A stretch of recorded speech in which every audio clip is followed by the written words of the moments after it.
आप सब भक्त मूर्तियों के दर्शन करने के लिए मैं यहाँ उपस्थित हुआ। परमात्मा की भक्ति हम सबके जीवन में स्थापित हो, इसके लिए ये कथाएं हैं। भगवान श्री राम की और श्री हनुमान जी महाराज की कथा करता हूँ तो केवल इतना ही कहता हूँ कि कथावाचक कैसा है। राम कथा में दो व्यक्ति हैं, एक ज्ञानी है और एक भक्त है। तो ज्ञानी है गरुड़ और भक्त है काकभूषुंडी। जिस समय काकभूषुंडी जी से के यहाँ जाने के लिए और गरुड़ जी से कहा गया कि आप जाओ और जाकर वहां कथा सुनकर आओ, तो उनको एक ही लगा कि अभी व्यासपीठ से भी बोला गया जाति। तो गरुड़ जी ने कहा मेरी जाति का सबसे निम्नतम व्यक्ति, उसके यहाँ मुझे जाने के लिए कहा गया, मैं साक्षात नारायण का वाहन, उसके यहाँ जाके मैं कथा सुनूंगा, क्या सुनाएगा वो मुझे।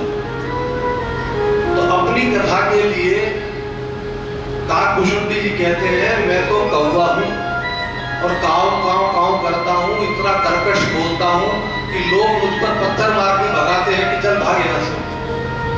लेकिन मेरे गुरु ने, मेरे परमात्मा ने मुझको जब से अपनाया है तब से मेरे पक्षीराज स्वयं मेरे यहाँ पर आए हैं।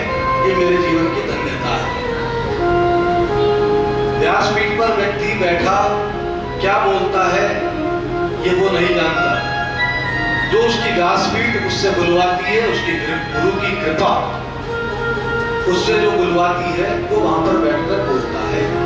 क्योंकि हम जो ज्ञान प्राप्त करते हैं वो ज्ञान हमारा लौकिक ज्ञान है, लेकिन पराज्ञान कब प्राप्त होता है जब गुरु की कृपा होती है, कोई संत हमको मिलता है और सन्मार्ग की ओर लेकर जाता है, तब वो कृपा हमको प्राप्त होती है।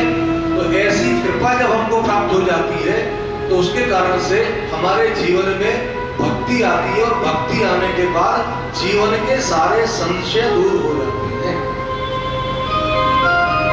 इसलिए ये कथाएं हमारे जीवन के संशयों को दूर करती है और जिसका मन निर्मल होना है उसके लिए सबसे पहली बात जीवन में संशय से दूर होना पड़ता है। जितजर पावदर शरीरा पंच रचित है अधम शरीरा। ये पांचों चीजें जड़ रूप हैं और जड़ को कभी समाप्त नहीं किया जा सकता। बस उसके रूप का परिवर्तन कर दीजिए तो फिर अंतर आ जाता है। अग्नि है, अग्नि को आप परिवर्तित नहीं कर सकते, लेकिन उसी अग्नि का प्रयोग करके आप भोजन भी बनाते हैं, आप यज्ञ भी करते हैं और देवताओं को भोजन भी कराते हैं। तो इसलिए इन जड़ों को हम बदल नहीं सकते, इनके स्वभाव को नहीं बदला जा सकता, केवल उनके रूप को परिवर्तित किया जा सकता है और उसके कारण से हमारे जीवन की भी जड़ता समाप्त होती है। इसलिए काम, क्रोध, लोभ, मद, मत्सर ये सब हमारे जीवन में है। इनकी दिशा अगर हम बदल दें तो बाह्यमुखी की बजाय अंतर्मुखी हो जाए तो हमारा जीवन बदल जाए।